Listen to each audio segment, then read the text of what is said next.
This is 1059 The Region, where parents talk and explore practical, proactive, and evidence-based solutions. This is Where Parents Talk with Lianne Castelino. Thanks for joining us here on Where Parents Talk. My name is Lianne Castelino. Every week on the show, we examine hot topics facing parents today, with a particular focus on raising tweens, teens, and young adults. Our guests are all parents themselves. They also bring an evidence-based, lived experience or scientific lens to the topic being discussed. Our guest today is a clinical psychologist, a New York Times best-selling author, and a mother. Dr. Shefali is also a global thought leader on conscious parenting. She has been endorsed for that work, described as revolutionary, by Oprah. Dr. Shefali runs a private practice working with families and couples. She also coaches others in how to practice her philosophy, rooted in mindfulness.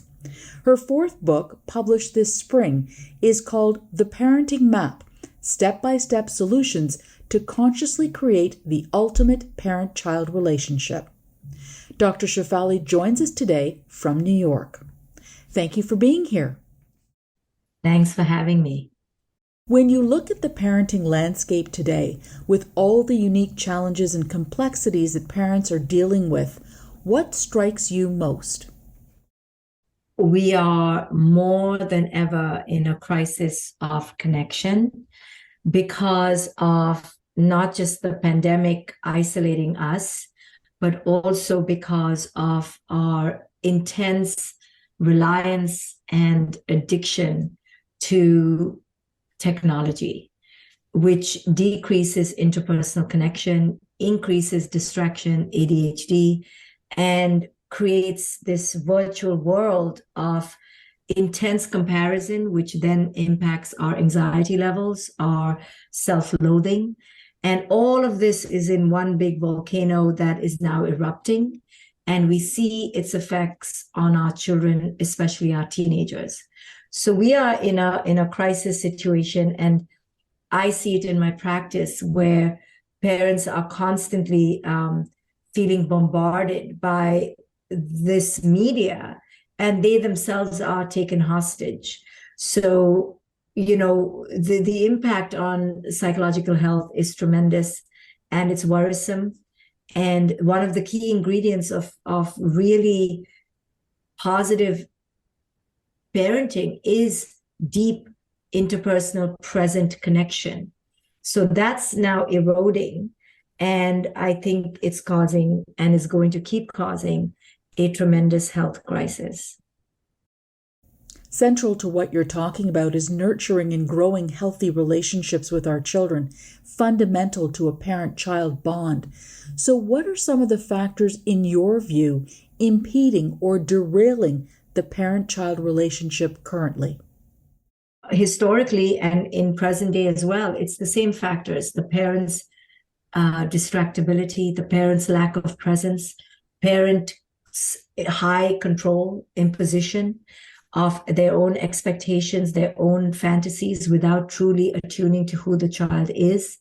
These are the things that have always been prevalent in unconscious parenting: punishment, shaming, yelling, screaming, all these things are always never good. So besides those historical factors, what is now more in view are what I talked about, the factors having to do with this distraction and high comparison due to technology. So that's just now adding to the already unconscious ways we were parenting our children, making it now extremely difficult for children to have a healthy childhood, because parents are so distracted and high achieving and putting pressure and feeling stressed out. And then we have technology on top of that. Your book, The Conscious Parent, was published in 2010, hailed as novel in many ways for its focus on mindfulness in raising children. What was the impetus for your latest book, The Parenting Map? Well, so I wrote The Conscious Parent in 2010 and then created this movement, so to speak, of conscious parenting. Until then, people were not really talking about conscious parenting. And then over the past 13 years, I've written many other books. But the Parenting Map is my latest book because it speaks to the how to become a conscious parent. The others were more the what and the why, and this is the how. So if any parent listening right now who wants to become a conscious parent, this is the book to pick up. It's called The Parenting Map. I give 20 steps on how to create the ultimate parent-child connection, which is something we all want, but we just don't know how to do it. And this one really breaks it down in very simple bite-sized pieces. So any parent out there can pick it up and do the work. We are going to unpack a little bit more about the strategies that you unveil in the Parenting Map. But I want to ask you, the book is largely rooted in parents parenting themselves. How does a parent know that they need to parent themselves? And why is that realization important? Every human being needs to reparent. No one was raised in a conscious way for the most part. Now, yes, most of us may have been raised with love and warmth, but there was unconsciousness. So every parent and non-parent needs to reparent themselves, period. But when we're becoming a parent or when we're in an intimate partnership, more than ever, we need to reparent ourselves. And sometimes we bypass the reparenting for intellectual knowledge so people can conceptually understand things, but they don't see how their wounds keep showing up and how they keep sabotaging and, obstructing their own happiness, their own well-being, because it's old patterns, but they don't see it. So all of us need to reparent ourselves constantly. We are in conversation with Dr. Shefali, clinical psychologist, best-selling author, and a proponent of conscious parenting. Her fourth book is called The Parenting Map. Dr. Shefali, the Parenting Map looks at 20 evidence-based steps divided into stages. The first stage examines moving from frustration to clarity. Can you take us through what you mean by that and what is involved specifically in this stage? So yes, stage one is about changing mindset. So the first step is to understand how traditional parenting, how we were all raised, has screwed things up. If we don't understand how we were raised, what were the guideposts of traditional parenting, which is perfectionism, control, high expectations, punition, shame, guilt, fear, a lot of fear. If that is not understood, we will not see how it shows up in our lives. And then we will not understand why it was detrimental for us and therefore why we shouldn't do it for our children. Conscious parenting is all about interpersonal connection. It's not about correction and control. It's about connection. And that stage talks about how to leave the traditional parenting model behind, because that will keep creating frustration, and how to move towards the conscious parenting model, which will create connection and clarity in a very beautiful way. The second stage focuses on parents and some of the baggage and dysfunctions that perhaps they bring to raising their own children. What does this stage involve? So the second stage is from dysfunctional patterns to conscious choice, because we are all living patterns and we don't know how to break out of them because we, keep thinking that the outcome will be different the next time we try something different. But it's not about trying different strategies. It's about healing something deep that's been broken. And until we do that deep work, we won't be able to change things on the surface level. So that whole stage is about understanding your egoic patterns, your reactive patterns, and then going deeper within to see where those patterns are coming from. And until we do that work, we won't be able to break out of the cycle. The third stage delves into what is involved in going from conflict to connection. Can you take us through what that means for the parent reading this book? So the third stage is about really building connection with our children and how to do it. So it's one thing to know that we have to do it, but then how do we do it? So I teach you how to do it. So I talk about recognizing the different kinds of children that there are in the world, for the most part, right? We don't want to box anybody in, but I talk about the different essences of the kid. And do you have a hyperactive explorer? Do you have an exploding kind of kid? Do you have a perfectionist, overdo or overpleaser kind of kid? Do you have a dreamy recluse? Do you have an easy breezy kid? What kind of kid do you have? Just beginning to tune into who your child is will allow you to be more sensitive and attuned to what you may need to do differently with your children.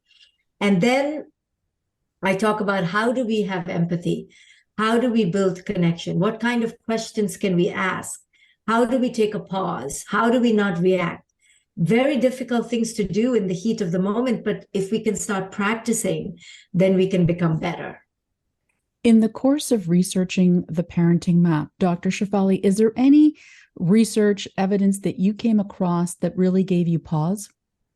Well, things that I have known for a while are that punishment, shame-based strategies, controlling, fear-mongering our children actually leads to a great sense of apathy, disconnection, and low sense of worth. There's always a better way to teach our children. And using heavy-handed techniques is never the way to go.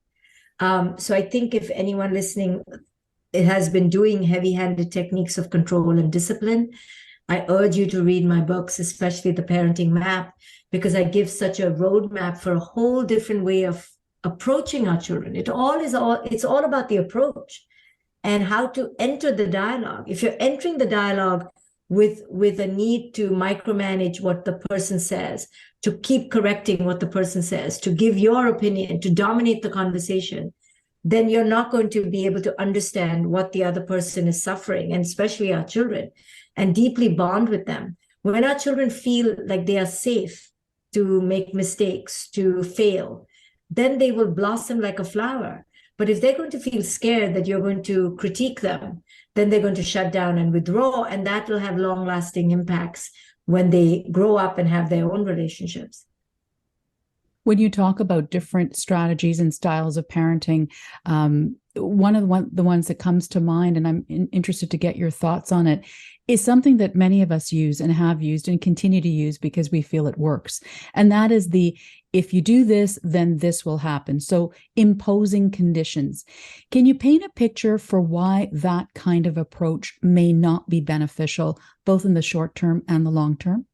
Well, none of us like to have these, if you're better, then I'll love you more. If you are smarter, then I will praise you more.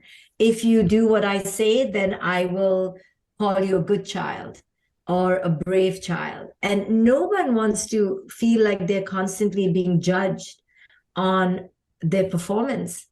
We all want to feel accepted for who we are with our limitations. No one wants to be told constantly that you need to do better, right? We are doing the best we can. So even when parents say, oh, just do your best, I always laugh, because what do you think we're doing? We are doing our best, given the consciousness we have. And we all want to feel loved and celebrated and honored for that, not constantly being told that you need to be something else, be better, until it comes from us organically.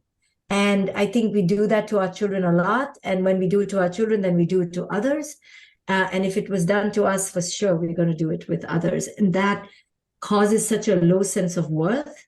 And we don't realize it. And then we blame our children even more for having low sense of worth. Time for a short break. When we come back, more with Dr. Shefali, conscious parenting and the changing face of the family. Stay with us. Where Parents Talk returns in a moment. Want to learn more about the show? Email info@whereparentstalk.com. Stick around. Lianne Castelino and Where Parents Talk will be right back on 105.9 The Region. Welcome back to Where Parents Talk. Listen live at 105.9theregion.com. Here's Lianne Castelino. Welcome back. We are talking about mindfulness in parenting with an international leader on the topic. Dr. Shefali is a clinical psychologist, speaker, and author. Her latest book is called The Parenting Map. Dr. Shefali, the structure of the family is decidedly different today than at any other point in human history. We're talking about single-parent families, blended families, same-sex couples having families. How do the strategies that you outline in the parenting map take into consideration the diversity of the family today? I always say it takes just one conscious parent to be a game changer. So what I mean by that is that it doesn't matter. You're married, you're divorced, you're in a blended family, you're straight, you're gay. It doesn't matter. It's your healing. Are you healed from inside, or are you coming from a sense of brokenness? Because if you come from brokenness, you are going to over expect from others what actually they cannot give. And you're going to create in them this sense of unworthiness. That is not their responsibility. It wasn't theirs to have, but you give it to them because you're coming from brokenness. So the more we heal and do what I teach in the parenting map, the more we will approach our children with this sense of wholeness and abundance and acceptance, which will immediately create a sense of ease, connection, and blossoming in them. So it doesn't matter what kind of family structure you have. It's about who you are and how you come to the process with wholeness, with abundance, or do you come with fear and lack? One of the interesting aspects of your perspective is the lens that you bring with respect to fusing Eastern philosophies with Western psychology. It's at the very heart of your work. Can you give us an example of how you go about doing that in your professional work and also in your own role as a mother? So it's ultimately all about understanding that we obstruct our capacity to be in reality because of our past pain, our past patterns, our conditioning. So that premise stops us from being mindful, right? That pattern stops us from being mindful. So that premise is what we carry on to our relationships. So I try to hold that constantly in my view when I'm working with clients, writing my books, or in my role as a mother, that my past patterns are constantly obstructing my capacity to be present in the moment. And understanding how will lead me to evolve and become more conscious. So it's a daily practice. It's very difficult to be so aware, but the more we do it, the more quicker we will spot our patterns and stop them. It's not about not having unconsciousness. It's about becoming quicker to spot it. You mentioned being a mom yourself. How do you go about living as a conscious parent, practicing what you've learned, what you know, what you teach people in your own home? And what has been the impact of that on you and your daughter? Oh, it's changed my whole relationship with my daughter. I began practicing it more and more, since I began being exposed to it myself, right? I had to practice on her. She was my guinea pig. And I saw myself becoming better and better and better. And it took me a long time to become better because I had to work through all my unconsciousness all by myself, right? While I was writing the books to help others. So it took me a while, but I became better and better and better. And it's not about perfection. It's just about becoming better. And, we have to do this with compassion, without self-loathing, without other loathing, because we're all going to mess up because we were so unconsciously raised. It's embedded in our fabric of our psyche. So we have to have great compassion. But I've seen the effects, and now my daughter's 20, and I can see how much a better parent I am because I practice these principles rather than if I had not practiced. And I'm still not perfect, but I'm way better today than I would have been if I had never launched on this journey. You are listening to Where Parents Talk here on 105.9 The Region. I'm Lianne Castelino, and our guest is Dr. Shefali, endorsed for her work on conscious parenting, including by Oprah. Dr. Shefali, we are in the midst of an epidemic globally where it concerns youth mental health. Are we at a key tipping point in your estimation in terms of how kids are being raised today? Yes, I think we are maybe past it. We are in trouble, and we were always raising our children unconsciously, and now it's hit a crisis, I think, and our children are suffering.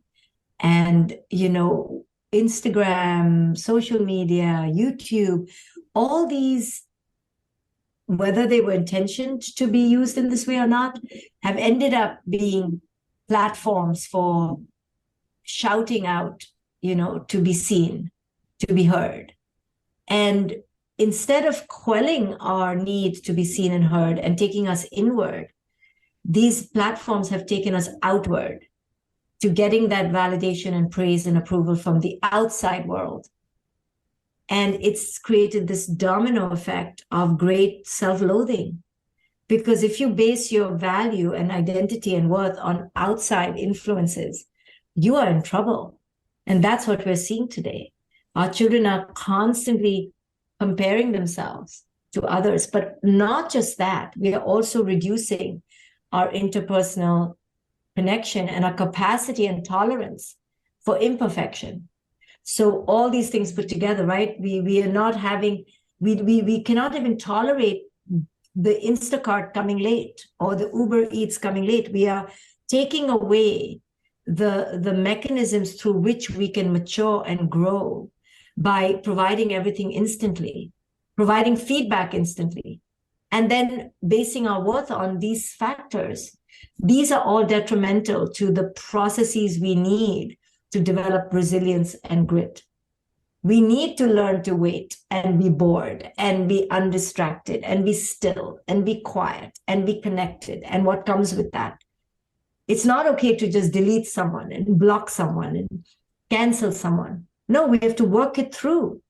But we have such low tolerance for these things because we cannot tolerate imperfection anymore. And this technology has bred this intolerance for imperfection.